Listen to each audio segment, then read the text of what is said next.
we'll be starting with the graph class. तो mixed graph जितने भी है ना, मैंने last page से ले लिया. Last page में ये last graph है जो 23rd Jan India में दिखा था. This is not a mixed graph. This is a line graph. This is a map seen recently on 21st Jan India. This is a table seen recently on 9th Jan India, Canada. Okay, ये 9th Jan Canada दिखा था. ये Nirali ko, the one who got 8 band overall. Very good. It was shared by her. This was seen somewhere in India on date नहीं याद है. उसी दिन शायद. और इसका बिल्कुल similar graph मेरे पास है, so I'll not be writing this one. बिल्कुल similar पहले 172 था. This table seen recently in India. Recently in India. Okay, December month में शायद India में था. Okay, shared by the students. This is a map seen recently in India. This is a 21/11/2020 India. ये India में आया है 21 नवंबर को. Okay, this graph 21 November India सुबह 9 बजे. This is a mixed graph, so we'll do this. Ma'am, please mute. Okay, so we'll be doing this graph. शायद आपने request करी थी. Yes, ma'am. Okay. तो ये ना, there were two graphs like this. One is you can see this is a column graph and this is a table. ठीक है. सबसे पहले जब आपको मिक्स्ड ग्राफ आए ना, यू हैव टू सी कि इन दो ग्राफ्स का आपस में कोई लिंक तो नहीं है. अच्छा, जस्ट 1 सेकेंड, मैं पहले एक बार बता दूं सबको, जो कोई जनरल का स्टूडेंट गलती से आ गया क्लास में, वो एग्जिट कर सकते हैं, because this is not meant for the GT students. This class is on the graph.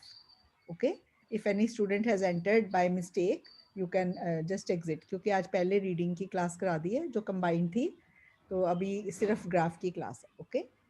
Okay, तो सबसे पहले आपने क्या देखना है, शायद आपका एग्जाम भी है पास में. सबसे पहले आपने दोनों में ना देखना है कि क्या रिलेशन है अगर दो ग्राफ्स है. ओके, अब पहला जो ग्राफ है that is population size in million, और 3 साल हैं 1950, 2000 एंड 2050. उसमें टोटल पॉपुलेशन कितनी थी चाइना की, यूएस की और स्पेन की. ठीक है, तो ये वाला पहला ग्राफ है. और दूसरा ग्राफ जो टेबल है उसमें पता है क्या है, वही 3 साल है 1950, 2000, 2050. और चाइना, यूएस एंड स्पेन है, पर इसमें लाइफ एक्सपेक्टेंसी है ईयर्स में. तो उस वे में कोई ऐसे वो नहीं है, बस हाँ इसमें लाइफ एक्सपेक्टेंसी है. आपको लाइफ एक्सपेक्टेंसी का पता है क्या होता है? लाइफ एक्सपेक्टेंसी, जब कोई बच्चे का जन्म होता है तो कितने साल वो जिएगा, जीने की संभावना होती है उसकी, उसको लाइफ एक्सपेक्टेंसी कहते हैं किसी भी कंट्री की. ठीक है. A life expectancy is a measure of the country's, success or something. जितनी country successful हो रही है, life expectancy बढ़ रही है, that means वो country उतनी successful हो रही है. ठीक है. तो this is about the life expectancy. अब इनमें कोई वैसा रिलेशन नहीं है, तो आपको अलग अलग दो पैरों में अलग अलग बताना है. ठीक है, एक पैरा आप पॉपुलेशन का बना दोगे और एक पैरा आप लाइफ एक्सपेक्टेंसी का बना दोगे. That is it. ठीक है शायद. ठीक है. और जो दो आपने सेंटेंस बनाने हैं फॉर द ओवरव्यू, उन दोनों में भी इन दोनों का आपने जिस्ट देना है. तो एक में आप पॉपुलेशन साइज के बारे में बता दोगे, एक सेंटेंस में लाइफ एक्सपेक्टेंसी के बारे में बता दोगे, without giving data, the general overview. ठीक है. अब आप पहले इस ग्राफ को अच्छे से देख लो, then we'll read it out. It has been written by, I wrote it अभी रिसेंटली हमने लिखा था. ठीक है, तो इसको हम पहले देख लेते हैं. पॉपुलेशन साइज आप देखो, चाइना की पॉपुलेशन 700 मिलियन, 1200 मिलियन, 1500 मिलियन. अब यहाँ पे 300 मिलियन, सॉरी, इंक्रीजिंग ट्रेंड है. हाँ, इंक्रीजिंग ट्रेंड है. इसमें 200, 300, 400 इंक्रीजिंग ट्रेंड है. इसमें स्पेन में 100, 120, 110. इसमें कौन सा ट्रेंड है? Fluctuating trend. ठीक है. अब लाइफ एक्सपेक्टेंसी को भी अच्छे से देख लो. 48.2, 68.2, 70.2 increasing. Yes. 69, 72, 82 increasing. Yes. 60, 70, 80 increasing. ठीक है. अब ये इंक्रीजिंग ट्रेंड है. इसमें दो का इंक्रीजिंग है, एक का फ्लक्चुएटिंग है. इसमें मैक्सिमम किसकी है, मिनिमम किसकी है, वो भी लिख सकते हो. इसमें भी हाईएस्ट लाइफ एक्सपेक्टेंसी किसकी है, लोएस्ट किसकी है, वो भी लिख सकते हो. ठीक है. और अब देखते हैं कैसे बनाया. The given column and table compare the population and life expectancy of China, the USA and Spain, and also give आएगा. कॉलम एंड टेबल है ना. गिव आएगा, give projections for the year 2050। देखो ये जो कॉलम एंड टेबल है ना, अब इसमें एक और चीज आप सीख रहे हो, 2050 अभी आना है, तो आप एक सेंटेंस में मत लिखना फ्रॉम 1950 टू 2050, आप ऐसे लिखना, the given column and table compare the population and life expectancy of China, the USA and Spain in 1950 and 2000, and also give projections for the year 2050. ठीक है? Then column and table compare the population of life expectancy of China and China, the USA and Spain in the year 2000. ठीक है, समझ आ गया आपको? Yes, ma'am. हाँ, अब overview देखते हैं, ओवरव्यू कैसा लिखा है इसका। Overall, China had the maximum, whereas Spain had the lowest population in 1950 and 2000. तो पहले 2 सालों की है, 2 सालों का ही लिख सकते हो ना अगर आपने पास्ट टेंस में लिखना है। China had the maximum, whereas Spain had the lowest population in 1950 and 2000, and in future also the situation is estimated to remain the same. Highest and lowest की तो same ही रहेगी ना फ्यूचर में भी। ठीक है, तो ये इस एक का जिस्ट हो गया, first sentence of the overview. ठीक है, second sentence of the overview देखो, also the life expectancy of China was less than that of the US and Spain. China की यूएस एंड स्पेन से लेस थी past में, ये दोनों सालों में देख लो, इनसे लेस थी, and is expected to be less in the future also. ठीक है, and is expected to be less than the US and Spain in future also. तो ये हो गई जिस्ट, हो गई ओवरव्यू के 2 सेंटेंस बन गए, एंड दोनों ग्राफ्स कवर हो गए, दोनों जो दिए गए आपको, कॉलम एंड टेबल। ठीक है, अब चले आगे। In 1950, the population of China, the USA and Spain was, तीनों की फर्स्ट ईयर की फिगर्स दे दी 1950 की। ठीक है, अब 1950 से 2000 के बीच में अगर कोई पास्ट ईयर से पहले कुछ हुआ है, 2000 और 1950 के बीच में कुछ हुआ है, पर हमें एग्जैक्टली नहीं पता कौन से साल में हुआ है, तो कौन सा टेंस लगा सकते हो? Had been. हाँ, आप पास्ट परफेक्ट टेंस लगा सकते हो, और यहाँ सिंपल पास्ट में भी लिख दोगे तो भी ठीक है, पर पास्ट परफेक्ट लगा दोगे तो डेफिनेटली, अगर आपने करेक्ट लगा दिया तो डेफिनेटली 7+ पे जाएगा ग्राफ। ठीक है, पास्ट परफेक्ट का पहचान है हैड, और उसके बाद third form of verb. In 1950, the population of China, the USA and Spain was 700, 200 and 100 million respectively. It had grown to 1200, 300 and 120 million by 2000 respectively. However, the future predictions show that while the population of China and USA will increase to this and this, that of Spain would fall by 10 million and reach 110 million. ठीक है? Yes. पहला हो गया, easy लगा, कुछ मुश्किल तो ma'am नहीं फिर लगा? से बताइए। हाँ, फिर से बताइए थोड़ा। हाँ, फिर से बता देते हैं। 1950 में चाइना की, यूएसए की और स्पेन की पॉपुलेशन 700, 200 और 100 मिलियन थी रिस्पेक्टिवली थी। ये ठीक है? ये 2000 तक, बाय 2000 ये बढ़ के 1200, 300 और 120 तक पहुंच चुकी थी। ओके, ठीक है, had grown to. However, future predictions ये दिखाती हैं कि जहां चाइना और यूएसए की पॉपुलेशन तो बढ़ जाएगी, स्पेन की कम होके इतनी पहुंच जाएगी। ओके, समझ गए? ओके, यस, जहां उनकी बढ़ेगी, बाकियों की, इसकी कम होके इतनी हो जाएगी। सबकी फिगर्स दे दी, जहां उनकी बढ़ के इतनी हो जाएगी, इसकी कम होके इतनी हो जाएगी।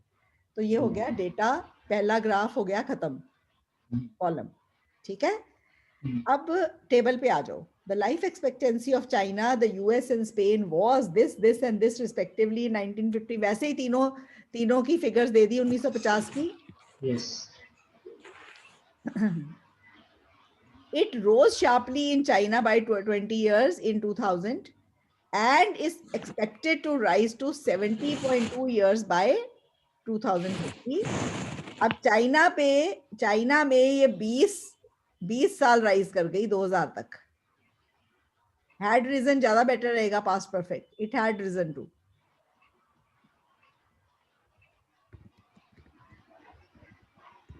हैड के बाद कौन सा फॉर्म आता है? बीन। हाँ, third form, Third form. rise, rose, risen. It had risen sharply to in China by 20 years by 2000. मैंने in लिखा था ना, इसलिए मैंने वहां पे रोज कर दिया था. In 2000 में तो रोज past tense ही आएगा, simple past. It had risen sharply in China by 20 years by 2000 and is expected to rise to 70.2 years by 2050. The life expectancy of the US and Spain went up by 3 years and 10 years by 2000. देखो, US and Spain की 3 साल और 10 साल. US की 68 से US की 69 से 72 और स्पेन की 60 से 70. ठीक है, ये 3 and 10 year हो गया. And is expected to rise further to nearly 82 and 80 years respectively by 2050. And 2050 तक 82 and 80 years respectively पहुंच जाएगी. ठीक है? Yes, sir. तो ये तो हो गया. आपको ये ऐसे करके इजी लगा? अब आपको थोड़ा सा कॉन्फिडेंस आ रहा है कि मिक्स्ड आ गया तो कर लेंगे? Yes, sir. ठीक है, ठीक है. Hello ma'am. जी.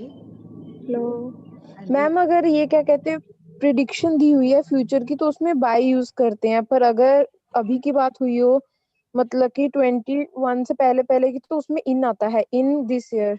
बाय हमने उस साल तक बोलते हैं, इन 2050 भी बोल सकते हो, पर देखो उसका मतलब ये रहेगा 2050 में. तो हमने तो कहना ना 2050 तक ये इतनी पहुंच जाएगी, तब बाय आना है. ठीक है? हाँ, समझिए ना. बाय और इन दोनों लग सकते हैं. ठीक है, दोनों लग सकते हैं. Okay ma'am. ओके, अब ये देखो, ये भी मिक्स्ड ग्राफ है. ये 31 अक्टूबर को आया अबू धाबी, मेरे किसी स्टूडेंट को, उसने शेयर करा था. ठीक है, एक पाई है और एक कॉलम है. ठीक है, अब हम इनकी आपस में रिलेशन देखेंगे. सबसे पहले the bar and the pi show the carbon dioxide released in the atmosphere by different income groups in 1990 and 2000. ठीक है, अब ये बताते हैं कि कार्बन डाइऑक्साइड कितनी एमिशन हुई डिफरेंट एज ग्रुप्स से इन 2000. ये सिर्फ 2000 का है और ये वाला 1990 एंड 2000 का है. ठीक है, ये सिर्फ 2000 का है कि लो इनकम ने 13% रिलीज करी CO2 एटमॉस्फेयर में, मिडिल इनकम ने 24% और हाई इनकम ने कितनी करी है रिलीज?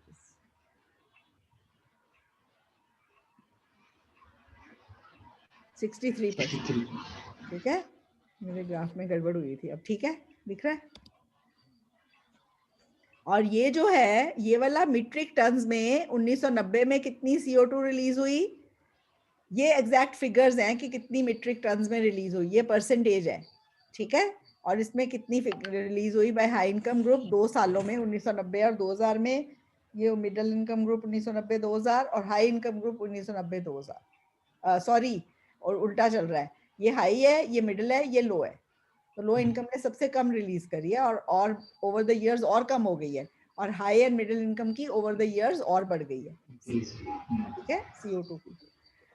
ओके, लेट्स सी इसको कैसे लिखना है.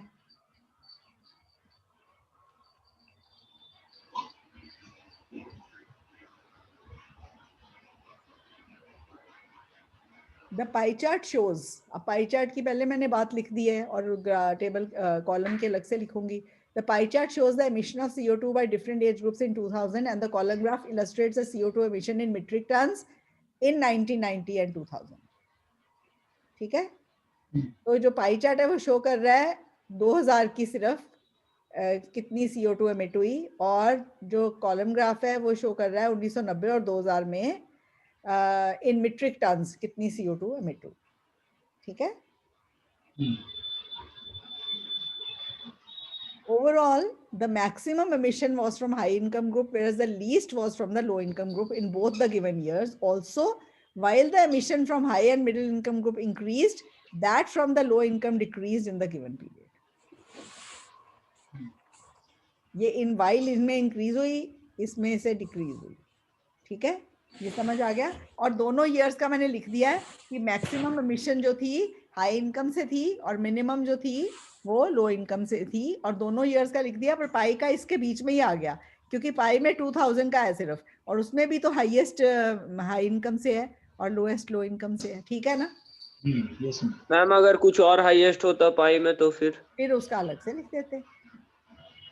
कैसे लिखते मैम? फिर आप लिखते कि the pie chart shows that the percentage of CO2 emitted by this group was the maximum, whereas that by this group was the least, and the column graph shows कि इसमें इनमें metric tons में इसमें सबसे ज्यादा थी। पर वैसे वो different होगा नहीं बेटा, अगर ये ग्राफ है तो हो ही नहीं सकता ना different। Yes ma'am age group क्यों लिखा है इनमें? एज ग्रुप नहीं है, इनकम ग्रुप होना चाहिए। एज ग्रुप मैंने लिख दिया है। हाँ जी मैम, ऊपर भी क्वेश्चन में भी एज ग्रुप क्यों लिखा है? वो गलती से लिखा गया, इनकम ग्रुप है। आपने अच्छा पॉइंट आउट कर दिया, ये इनकम ग्रुप है ना? हाँ जी मैम। हाँ, इनकम ग्रुप से क्वेश्चन में, यहाँ पे एज ग्रुप है।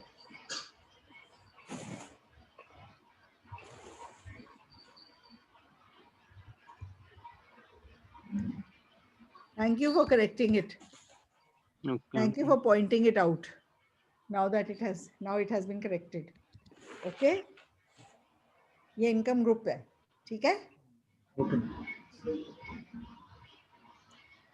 चलो क्वेश्चन में भी करेक्ट कर दिया, यहाँ पे भी करेक्ट कर दिया, इनकम ग्रुप्स हैं, ठीक है? अब आगे क्या लिखा है? Looking at the pie chart in more detail in 2000 approximately a third emissions of from ये a third नहीं है, 2/3 है 63% अप्रोक्सीमेटली, 1/3 नहीं है, ठीक है? हाई इनकम ग्रुप से a quarter were from the middle income group and only 13% were from the low income group, ठीक है? 2/3 हो गई हाई इनकम ग्रुप से। ये पाई चार्ट स्पेसिफिक वोकैबुलरी है, पाई चार्ट स्पेसिफिक वोकैबुलरी है, ठीक है? समझ आ गया ये वाला? Yes ma'am. The column graph shows that CO2 emissions from the high and middle income group increased from 20 and 60 metric tons in 1990 to 24 and 18 metric tons in 2000. अब देखो 20 से 24 और 16 से 18 रिस्पेक्टिवली इसलिए डाला है क्योंकि यहाँ पे हाई एंड मिडिल इनकम है। हाई एंड मिडिल इनकम की 1990 में 20 और 16 थी और 2000 तक बढ़ के 24 और 18 होगी। By contrast, in the low income group, the emissions fell from 14 to 12 metric tons between 1990 and 2000. Ma'am ये तो बाकी सारा ग्राफ से इजी है।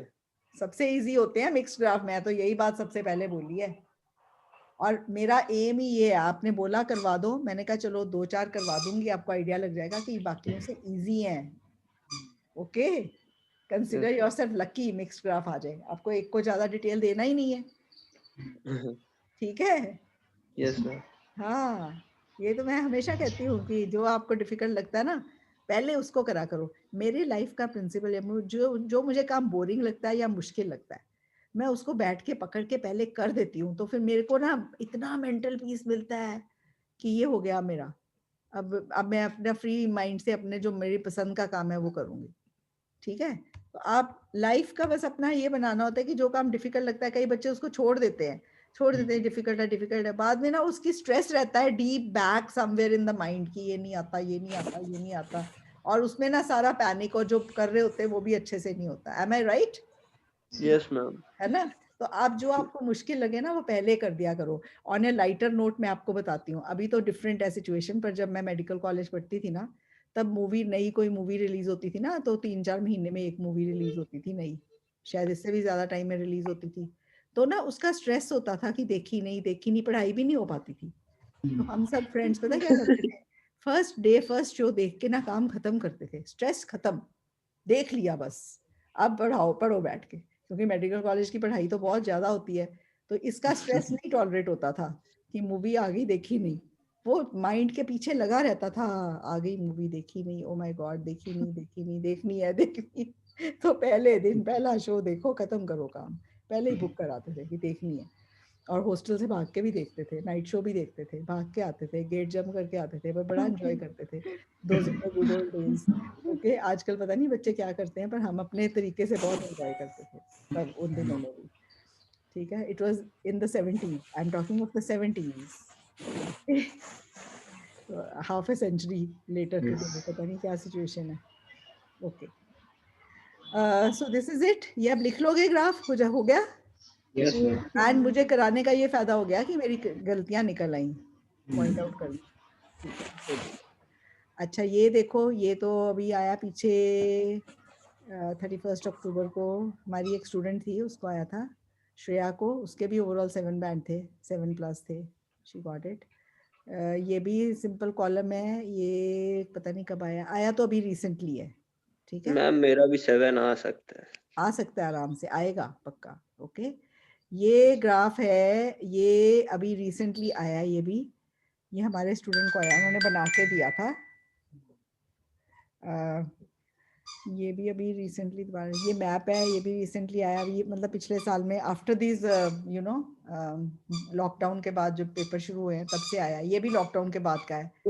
अच्छा मैम ये बताइए ना, ये ग्राफ, ये भी मिक्स्ड ग्राफ है ना, ये बताने लगी। ठीक है, अभी तक तो मिक्स्ड कोई आया नहीं ना मैथ, सारे सिंपल वाले आए। Simple to. ये 10 अक्टूबर सऊदी अरेबिया में आया था मेरे स्टूडेंट को। ओके मैम प्रोसेस चार्ट और वो भी करवा देना था। प्रोसेस अब मैं आज मिक्स्ड करा रही हूँ तो अगली बार प्रोसेस करा दूंगी। ठीक है, ओके प्रोसेस करा दूंगी। ओके तो मैम ये 6 से पहले करवा दीजिए, आया था 5th को करवा दिए क्योंकि 6th को मेरा फिर टेस्ट है, तो पेपर मेरा आपका भी ना होगा। 5th को फ्राइडे है। ठीक है, मेरा भी है मैम पेपर। अच्छा चलो ऐसे करते हैं, फ्राइडे को ना मैं आपकी डबल क्लास ले लूंगी, क्योंकि थर्सडे को मेरे को काम है तो मैंने छुट्टी करनी है। मैं फ्राइडे को डबल क्लास लेके ना एक प्रोसेस की और एक ये वाले जो एसेस की क्लास में रेगुलरली लेती हूँ वो भी ले लूंगी उस दिन। ठीक है, और मैम जो ये होता है कि 2010 में ऐसे था डेवलपमेंट और बाद में ऐसे चेंजेस आए, वो कौन सा होता है? वो मैप Map. मैम वो भी करवा देना साथ में। मैप तो भी करवाए पिछली बार। मैम मैं नहीं थी इस क्लास में। रिकॉर्डिंग दे दीजिए ना मैम, हो जाएगा। हाँ रिकॉर्डिंग देखना, कोई किसी को बोलना रिकॉर्डिंग।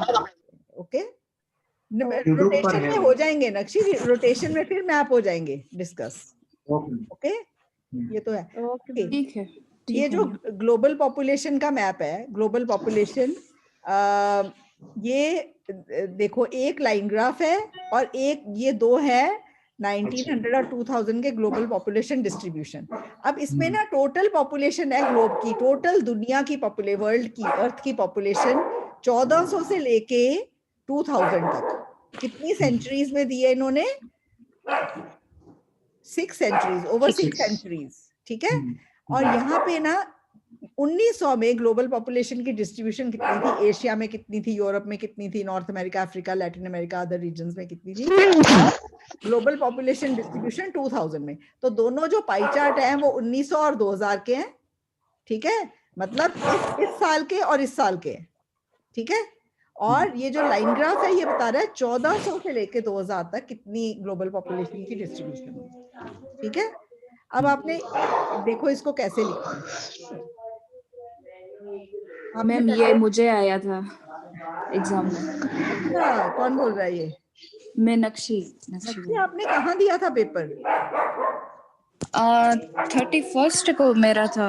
हाँ मेरी भी एक स्टूडेंट को ये रिपीट हो गया था, पता है, ये सऊदी अरेबिया में आया था।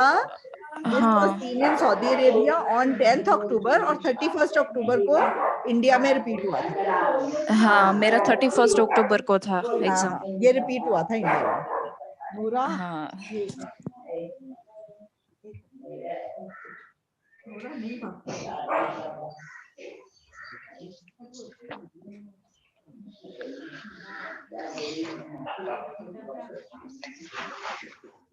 ओके अब देखो, the given line graph illustrates the population of the whole world between 1400 and 2000 and the pie charts illustrate the distribution of population in different areas of the world in 1900 and 2000. Introduction में कुछ difficult लगा आपको? Introduction में कुछ difficult लगा? No ma'am. No. तो overall the population was fairly stable from 1400 to 1900। देखो overall the population was fairly stable from 1400 to 1900, fairly stable ही है। कांस्टेंट यहाँ से यहाँ तक। ठीक है, मैम ऑलमोस्ट इंटैक्ट लिख सकते हैं क्या? इंटैक्ट नहीं, इंटैक्ट गलत है। इंटैक्ट होता है जैसे कोई चीज सही रही है, जैसे थी वैसे की वैसे रही है, ऐसे नहीं होता ना ये तो। ठीक है, Okay. स्टेबल लिख सकते हो, ऑलमोस्ट सिमिलर लिख सकते हो, कांस्टेंट लिख सकते हैं मैम, कांस्टेंट लिख सकते हो, ठीक है, लेवल्ड ऑफ पर वो नहीं लिख Unchanged. सकते, स्टेबल लिख सकते हो। Overall the population was fairly stable from 1400 to 1900, but after that there was a dramatic rise, after that there was a dramatic rise till 2000, ठीक है। Also, while the population of Eurasia fell, that of all other given regions increased from 1900 to 2000. Okay. Also, while the population of Eurasia, अब मेरे को बताओ Eurasia मैंने क्यों लिखा है? यूरोप और Asia, Europe plus Asia, Europe और एशिया को मिला के यूरेशिया बनता है, यूरेशिया। ठीक है। अब यूरोप और एशिया, अब यूरोप और एशिया लिख सकते हो। Also while the population of Europe and Asia fail, that of all other areas increased. अब देखो यूरोप और एशिया की मिला के यहाँ पे है यूरोप की 25 और एशिया की 64, ठीक है। ये मिला के कितनी ज्यादा है? अब यहाँ पे देखो यूरोप और एशिया की मिला के बहुत कम हो गई, ठीक है। तो इनकी फॉल करिए, बाकी इन सबकी इंक्रीज करिए in the given given period of 100 years,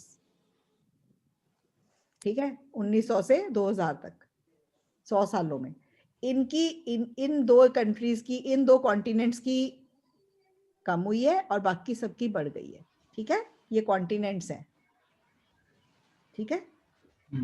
okay ma'am.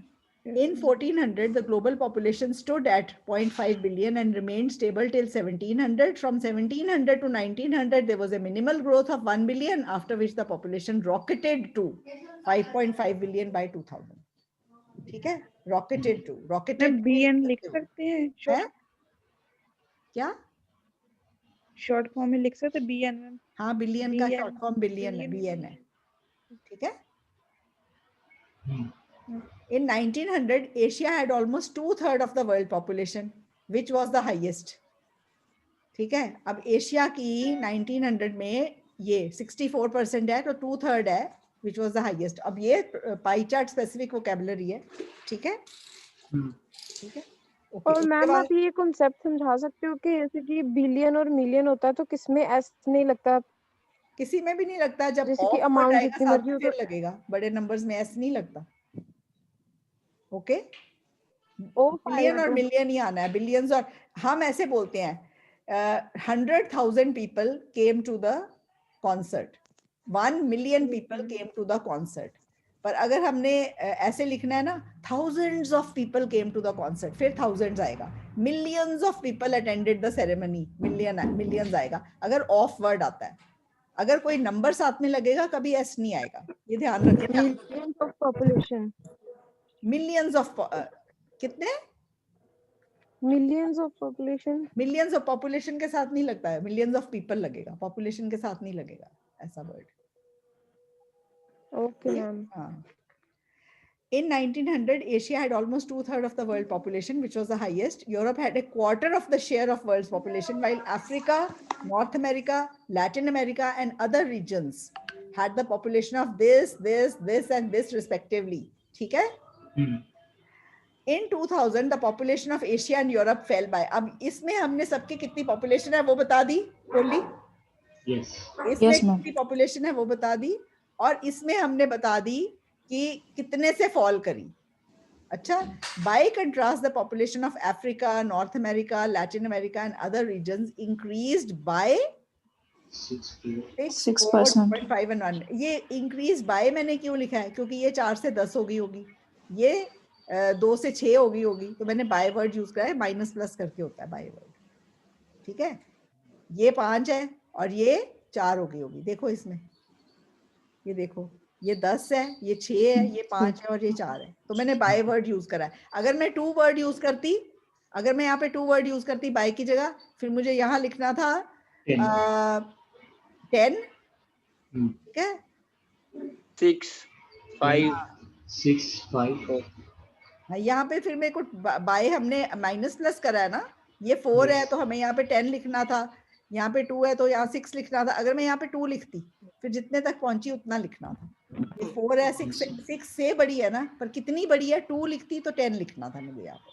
अब 2 और बाय का कॉन्सेप्ट आप सीख लो, गलत नहीं यूज करना, ठीक है। Okay ma'am. चलो, आपको गुरगुर सुन रही है? ये नोटी की गुरगुर, ये बहुत गुरगुर करता है। हाँ ओके ओके, सो ये हो गया आपका अगला मिक्स ग्राफ। शायद अब आपको समझ आ रहे हैं ये वाले ग्राफ। और Yes, ma'am. अभी Yes. अभी क्या हमने रिसेंटली देखा है कि बहुत जल्दी रेपिटेशन होती है, बहुत जल्दी। ओके, सो रिपीट हो सकते But हैं, आप ये ग्राफ हो जाए सक्सेस कर repeat. लेना। अच्छा, Yes, ma'am. 3 बार एक मैप आ चुका है जब से ये लॉकडाउन शुरू हुआ है, एक ही मैप इंडिया में, तीसरी बार सेम। मैम ये वाला पीडीएफ सेंड कर दीजिएगा आप। जितने जितने मैंने आज आपको कराए मैं सबका पीडीएफ सेंड कर, ठीक है जी जी। ये भी मिक्स ग्राफ है, ये भी रिसेंटली आया है। ओके, ये आया है 10 अक्टूबर को इंडिया में 1 PM वाले ग्रुप में, ठीक है। Charts below show the time for which immigrants stayed in the UK and reasons for their migration to the UK. तो पहला जो ग्राफ है ये बताता है कि कितने टाइम के लिए इमिग्रेंट्स यूके में रहे, और दूसरा ग्राफ बताता है किस किस रीजन के लिए वो माइग्रेट करे यूके को। ठीक है, अब ये देखो, ये जो कितने साल तक वो रहे यूके में, 2 साल तक जो रहे उनके लिए ये लाइन है, ये ऊपर वाली, मतलब ये इतने इतने लोग, ये साइड में नंबर है तो एग्जैक्ट नंबर है, ठीक है, कितने लोग 2 साल तक रहे, ठीक है। और ये कितने लोग रहे 2 से 4 साल के बीच में, ये 2 साल तक रहे या 2 साल तक चले गए वापस, 2 साल तक मैक्सिमम रहे, ये 2 से 4 साल तक रहे, और ये जो सबसे नीचे वाली लाइन है ये 4 से 6 साल तक रहे, ठीक है, इतने। तो ये आपको समझ आ गया ग्राफ कैसे पढ़ा आपने, पता चल गया 2001 से लेके 2008 के बीच में। और ये रीजन है, 38% लोग काम के लिए आए, 32% लोग पढ़ने के लिए आए, 16% लोग अपनी फैमिली को ज्वाइन करने के लिए आए, किसी भी स्पेसिफिक रीजन के बिना 7% लोग आ गए, और 7% लोग कुछ बाकी जितने भी रीजन बचे हैं उनके लिए आए, ठीक है। तो ये आपका हो गया रीजंस फॉर माइग्रेशन। माइग्रेशन होता है टेम्परेरीली किसी जगह पे जाना और सेट जाना रहने के लिए, ठीक है। अब इसको देखो कैसे लिखा है,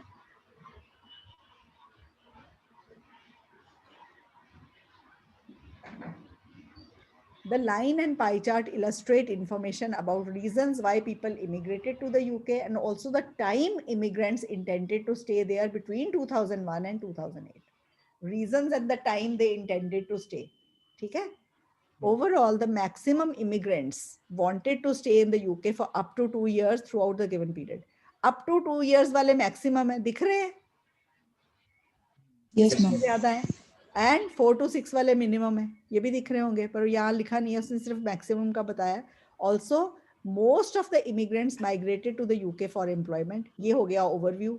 ओवरव्यू में देखो मैक्सिमम किसके लिए गए, एम्प्लॉयमेंट के लिए, वर्क का सिनोनिम डाल दिया, और मैक्सिमम कितना चिर रहे उसका लिख दिया। तो ये दोनों ग्राफ्स को ओवरव्यू में एक एक सेंटेंस दे दिया, बाकी हम बॉडी में दे देंगे, ठीक है। In detail, in 2001, nearly 160,000 of the visitors came to the UK with the intention of staying for up to 2 years, while about 1 lakh moved to the UK for 2 to 4 years, and 60,000 wanted to stay between 4 and 6 years. तो ये सारी बता दिया है पहले साल की figures, ठीक है। Although there were some fluctuations, by 2008 the number had risen to 270,000 for those staying 2 years, nearly 140,000 for 2 to 4 years, and more than 125,000 for 4 and 6 years. देखो यहाँ पे लिखा है, इस साल में तीनों की फिगर्स दे दी, समझ गए?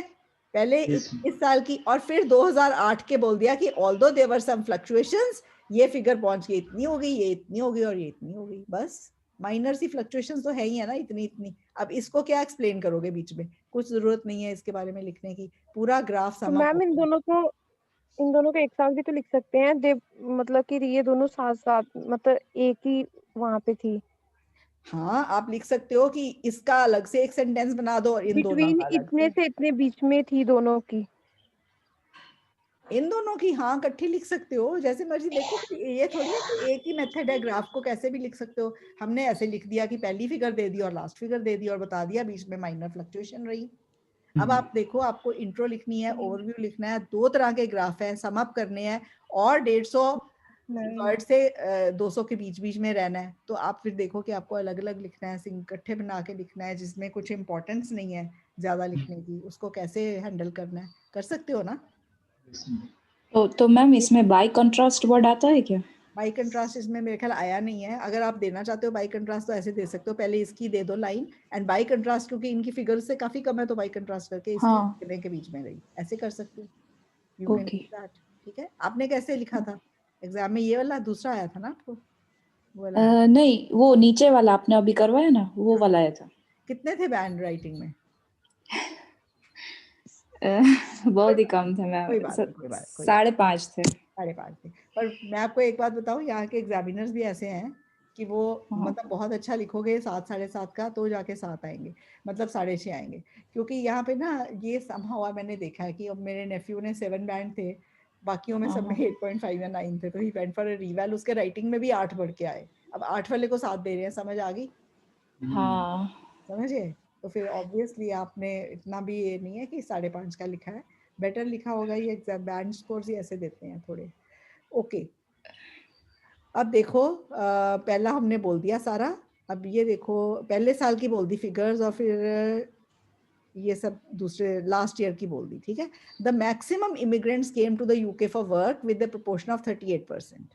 अब मैक्सिमम वर्क के लिए आए 38%। ठीक है, This was closely followed by those who came for study, with just 6% less respondents citing this reason. Nearly 1/6 of the migrants moved to the UK for joining family members who already lived there or accompanied someone in the family. 1/6 तो 16% है ना, तो into 6 करो 96 होता है, तो almost 1/6 ही हो गया ना, नियरली 1/6 100 का। Yes ma'am. और इसको just less than a fifth भी कर सकते हो, slightly less than a fifth भी कर सकते हो। Fifth is 20। ठीक है मैम 16 लिखने से भी तो चलेगा ही ना? हाँ बिल्कुल चलेगा, 100% चलेगा। ठीक है, ठीक है। 7% cited some other reason and the same proportion cited no particular reason. 7% ये एक्चुअली सर्वे से पूछा गया ना, आप क्यों आए भाई, क्यों आए, क्यों आए, क्यों आए? इन्होंने कहा कोई खास नहीं था रीजन, इन्होंने कोई और रीजन बताया जो यहाँ पे नहीं लिखे हुए, कोई और रीजन बता दिया। ठीक है, 38% ने बोला हम वर्क के लिए आए, 32% ने बोला हम स्टडी के लिए आए, 16% ने बोला हम अपने रिश्तेदारों के पास आए। ठीक है, और 7% ने बोला कोई खास कारण नहीं, ऐसे ही आए। और बाकी 7% ने बोला कोई और कारण बता दिया, जैसे किसी ने कोई कारण बताया होगा। क्या कारण हो सकते हैं और?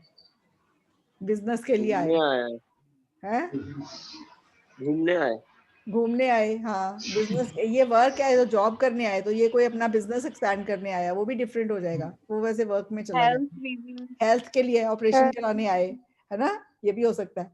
ट्रीटमेंट कराने आए, ये भी हो सकता है। ठीक है, ये भी हो गया।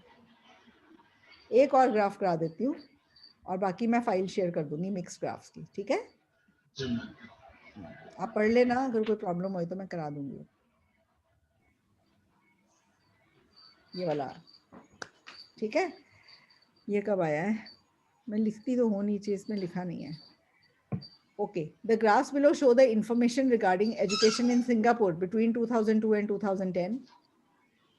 ठीक है, और दोनों ही 2002 एंड 2010 के बीच में है। ये है average number of years spent in school, और ये है people who opted for it in 2002, कितने परसेंट ने ऑप्ट करी थी सिंगापुर में पढ़ना 2002 में, और 2010 में कितने परसेंट लोगों ने पढ़ना ऑप्ट किया था। ठीक है, the given bar and pie charts illustrate the number of years adult males and females spent on education between 2002 and 2010, and also the level of education completed by adults in 2002 and 2010. तो ये बताता है कितने साल 2002 और 2010 के बीच में mails and females ने पढ़ाई करी, और ये बताता है कि कौन सी पढ़ाई करी, मतलब किस सेकेंडरी एजुकेशन करी के कौन सा लेवल ऑफ एजुकेशन पढ़ाई करी इन्होंने 2002 में और 2010 में। ठीक है, got it? Yes ma'am. Okay, overall the number of years of schooling went up for both genders with time. ठीक है, in addition while the maximum adults had just completed secondary education in 2002, the maximum adults had completed diploma and skill level education in 2010. तो इसमें मैंने बताया कि number of years of schooling both genders की time के साथ बढ़ी है. देखो ये इससे ज़्यादा, इससे ज़्यादा, इससे ज़्यादा, इससे ज़्यादा, दोनों की बढ़ी है ना number of years of schooling over time. ठीक है. और इसमें से मैंने क्या बताया, इसका जिस मैंने ये निकाला कि मैक्सिमम एडल्ट्स ने डिप्लोमा एंड मैक्सिमम एडल्ट्स ने सिर्फ सेकेंडरी एजुकेशन 2002 में करी थी. ये देखो बिलो सेकेंडरी, ये सेकेंडरी की मैक्सिमम है. ठीक है.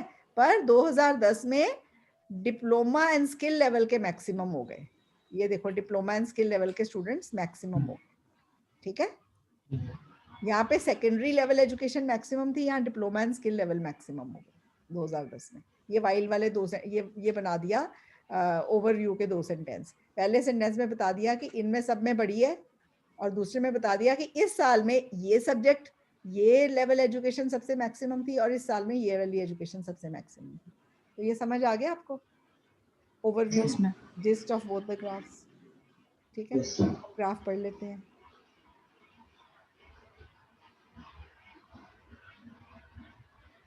The bar graph shows that in 2002, on average, adult males had studied for 8.2 years, while the figure for adult females was 8 years. These numbers went up continuously over the years, with males' years of education standing at 11.8 years and females at 11 years by 2010. ठीक है. अब ये देखो, पहले इस साल की figures दे दी और फिर इस साल की फिगर्स दे दी और खत्म करा काम कि continuously go up, went up हुई और इस साल में इतनी हो गई. देखो बीच की लेवल को इतना है ही नहीं जिसको आप एक्सप्लेन करोगे ज्यादा वर्ड्स देके. समझ आ गई ये बात? कुछ है ही नहीं ना. द पाई चार्ट शो, अच्छा ये अभी रहता है. In all the given years, the average years of education completed by males was slightly higher than females. अब सारे सालों में males का slightly higher than females था level of education. कितने मतलब education के कितने थे years? ठीक है. मेल्स का स्लाइटली हायर था ना फीमेल से, ये तो दिख ही रहा आपको. स्लाइटली फर्क है पर है. ठीक है जी. The pie charts show that about 27% adults didn't complete their secondary education in 2002, and this fell to a mere 9% by 2010. 27% ने अपनी एजुकेशन कंप्लीट नहीं करी बिलो सेकेंडरी, मतलब इन्होंने कंप्लीट ही नहीं करी एजुकेशन, बिलो सेकेंडरी रह गए. और ये लेवल जो है फॉल करके 9% हो गया बाय 2010. तो ये एक का हमने एक ही सेंटेंस में खत्म कर दिया. ठीक है. हाँ. कैसे मैम, क्या क्या क्या था फिर से बताइए. देखो ये लिखा है, the pie chart show that about 27% adults didn't complete their secondary education in 2000. Yes. And this fell to mere 9%. देखो didn't complete मतलब below secondary 28%. Yes ma'am, समझ गया. ठीक है. Okay. The percentage who left education after completing secondary education also fell from 38.1 to 25% over the given time. और जिन्होंने after secondary, ये secondary के बाद पढ़ाई छोड़ दी, सिर्फ secondary तक पढ़े, वो 38 से fall करके कितने हो गए? 26. ठीक है. ये लिख दिया दूसरे लाइन में. तीसरा लिखो, देखो. By contrast, the proportion who got their diploma and those who went for university education rose considerably from this and this to this and this to this respectively over the given time. But by contrast क्यों डाला है? क्योंकि इन दोनों की percentage जो है इसकी बहुत ज्यादा ये बढ़ी है, ये बढ़ गई है. ठीक है. ये इनकी जो कम हुई है, देखो बिलो सेकेंडरी की कम हुई है, सेकेंडरी की भी कम हुई है. ठीक है. बिलो सेकेंडरी की कम हुई है, सेकेंडरी की भी कम हुई है, पर इन दोनों की बढ़ गई है. ये डिप्लोमा एंड स्किल लेवल की भी बढ़ी है इसकी, इसलिए बाई कंट्रास्ट लगा दिया. बाई कंट्रास्ट डिप्लोमा की 19 से बढ़ के कितनी हो गई? 37, और यूनिवर्सिटी एजुकेशन की 15 से बढ़ के हो गई 28. ठीक है. ये दोनों की बढ़ी है. ठीक है. चलो, I hope this class has been useful. आपको कुछ सीखने को मिल गया इसमें कॉम्बिनेशन. यस मैम, बहुत ज्यादा. चलो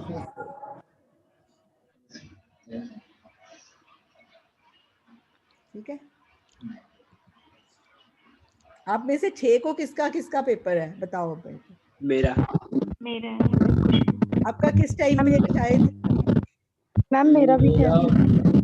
मेरा तो सुबह है मैम. 9 बजे। 9 बजे से। मैम मेरा भी सुबह है। शाहिद अली मॉर्निंग। है ना? और आपकी स्पीकिंग कब है? मैम आवाज मैम बहुत मेरी कम कल हो रहा है। एक मिनट, अब अपने आप को अनम्यूट करके बताओ, स्पीकिंग कब है? खुशबू आपकी कल है? मैम मेरा 4th। शाहिद की 4th को है स्पीकिंग, और खुशबू आपकी मैम 7 तारीख को 7। 7th को, और दोनों का 9 बजे है। तो 1 बजे किसी का पेपर है कल सैटरडे को, 6 तारीख को? मैम मेरा भी सुबह ही है। Surabhi morning. Okay. Yes ma'am मेरा भी सुबह ही है। अच्छा, जिसको 7 बैंड चाहिए ना, वो पेपर से निकलते मुझे ड्रॉ करके भेज देना ग्राफ। जो जल्दी ड्रॉ करके भेजेगा उसके 7+ पक्का जाएंगे। ठीक है। ठीक है, मुझे वो शेयर कर कैसे देना। मैम? हाँ वो कैसे? बस दुआ दुआ दुआ मिलेगा।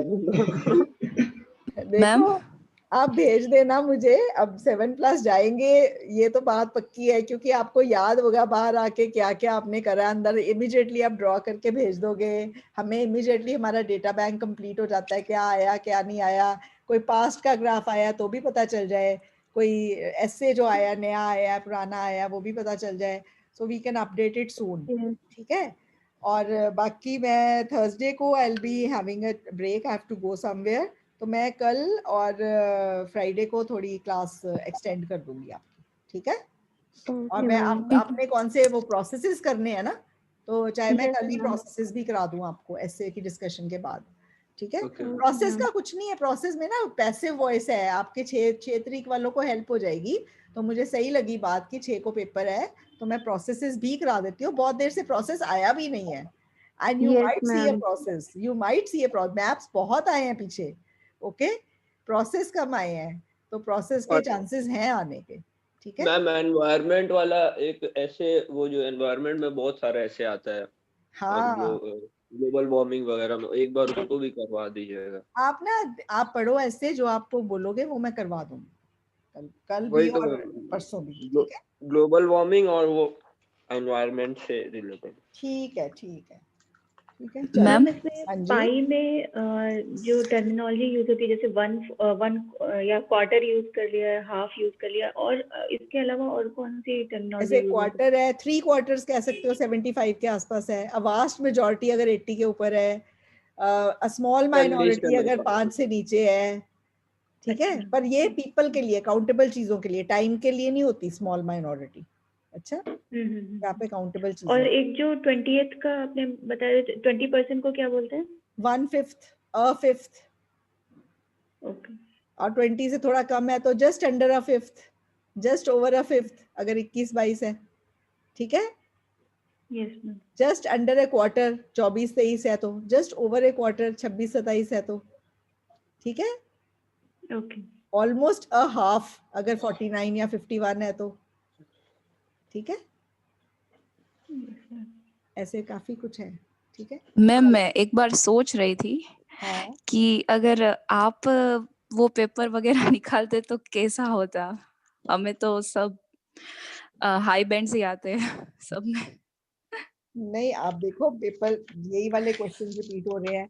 और मैंने ना इतने साल ये जो पढ़ा के यही बस निकाला है कि जो जहाँ बच्चे अड़ते हैं, मैं फिर उसको बोल देती हूँ कि इसको ऐसे मत करना, ऐसे कर देना, ऐसे आपके अच्छा बैंड आए। मैंने बहुत रिसर्च करी। जब मेरे स्टूडेंट्स के रिजल्ट आते थे तो मैं देखती थी, अच्छा ये स्टूडेंट ऐसे लिखता था, इसकी कोई ग्रामेटिकल एरर नहीं होती थी, पर इसके पास वोकेबुलरी नहीं थी। अच्छा, इसके 7 आ गए हैं, इसका मतलब वोकेबुलरी की नहीं जरूरत होती। तो ये चीजें मैंने ओवर द इयर्स एक्यूमुलेट करी है। और मैंने इनको फिर tried and I have tried and tested it so many times. I have seen students जो कैपिटलाइजेशन एरर्स करते हैं, कॉमा के बाद कैपिटल डालते हैं, मैंने उनके बहुत कम 6 क्रॉस करते देखे, बहुत कम। और ये गलतियां जब मैं बताती हूँ, बच्चे इतना सुपर इग्नोर करते हैं ना इनको। एक महीने बाद कॉपी चेक करने आ रही है, 30 टाइम्स मैं चेक कर चुकी हूँ, फिर भी वो कॉमे के बाद कैपिटल जा रहा है, तो फिर इन बच्चों को कौन हेल्प करेगा। कॉमा के बाद कैपिटल? हाँ, डालते हैं कैपिटल। कॉमा के बाद जो वर्ड है, फॉर एग्जाम्पल कॉमा इन 1990, इन का आई कैपिटल, वो गलत है। अब ये गलतियां तो जानी चाहिए ना, एक बार कोई बताए तो चली जाए भी, कॉमे के बाद कैपिटलाइजेशन रूल्स करो ना अच्छे से। कैपिटलाइजेशन रूल्स करो, और ये सब चीजें तो करने वाली हैं इसमें। और मैडम आपने अभी बताया कि जिसका वो 7.5 बैंड आने चाहिए उसको वो 7 आप 7 देते हैं, तो ऐसा क्यों होता है? ये एग्जामिनर से पूछना पड़ेगा इनको ना। इनको इनकी बहुत शिकायतें करी है मैंने। ये पहले पता है क्या होता था, जो इनके सर्टिफिकेट के नीचे ना उनका एग्जामिनर का नंबर लिखा होता था, तो मैं वो नंबर्स नोट करती थी और स्टूडेंट को बोलती थी आप मेरे अपने एग्जामिनर का नाम बताओ। जो स्पीकिंग में नाम बताते हैं ना, तो मैंने नंबर के आगे उनका नाम लिख लेना, अच्छा ये इसकी राइटिंग ये वाले एग्जामिनर ने चेक करी है इसकी एग्जाम। तो मैं उनके नाम लेके शिकायत कर देती थी कि इसके बैंड बढ़ गए हैं, इसके 4 बार बढ़ गए हैं, इस एग्जामिनर के 6 बार बढ़ गए हैं, इनको चेंज करो एग्जामिनर्स को। तो बीसी वाले आईडीपी वाले इतने दुखी हो गए थे लेटर से, उन्होंने ना वो नीचे से वो नंबर ही डालना हटा दिया सर्टिफिकेट पे। अब नंबर ही नहीं लिखा आता, पहले लिखा आता था, तो अब वो हटा ही दिया कि इनको पता ही ना चले कौन एग्जामिनर थे। तो मुझे बोलते थे मैम हमने वो एग्जामिनर को ना उसकी ट्रांसफर करा दिया, वो नहीं है यहाँ पे। तो मैम अगली आप बार अकेले ब्रिटिश काउंसिल का रेगुलेशन चेंज कर दी। उन्होंने और मैंने बोला अच्छा आपने चेंज एग्जामिनर को ट्रांसफर कर दिया? कहते हाँ हमने उसको हटा ही दिया। तो अगले अगले सर्टिफिकेट पे फिर उसका नंबर लिखा आता था। मैं कहती थी आप झूठ बोल रहे हो, देखो ये है ये है। तो उन्होंने वो हटा ही दिया, वो सिस्टम ही हटा दिया कि ये पता ही ना चले। लोग तो ऐसे ऐसे रिसर्च करते हैं इन पे। तो इनके बहुत ऐसे होते थे, बहुत बैंड, बहुत बार एक जैसे एक ही एग्जामिनर के बढ़ के। मैंने एक स्टूडेंट को बोल दिया तेरे को ये एग्जामिनर आया, अब तो तेरे को पक्का रीवैल भरनी पड़ेगी। और उसके ना 5.5 दिए थे इन्होंने स्पीकिंग में, उसके बढ़ के 7 होके आए। Just imagine. तो 1.5 बैंड बढ़ा था। फिर मैंने अच्छी खासी चिट्ठी लिखी थी आईडीपी वालों को कि देखो ये हाल है, प्लीज चेंज करो, you are playing with the lives of student, how many students will go for reval, है ना। तो अनफेयर मार्किंग है, मतलब जिसको 6 दे रहा है इसका मतलब वो स्टूडेंट 7.5 डिजर्व कर रहा है, ठीक है। तो ये इसलिए फिर उस मतलब इन्होंने थोड़ा सा स्टेप भी लेते हैं, बाद में इनके पास एग्जामिनर्स भी कम है, फिर वही का वही आ जाता है इनका। Then they that is bad, that is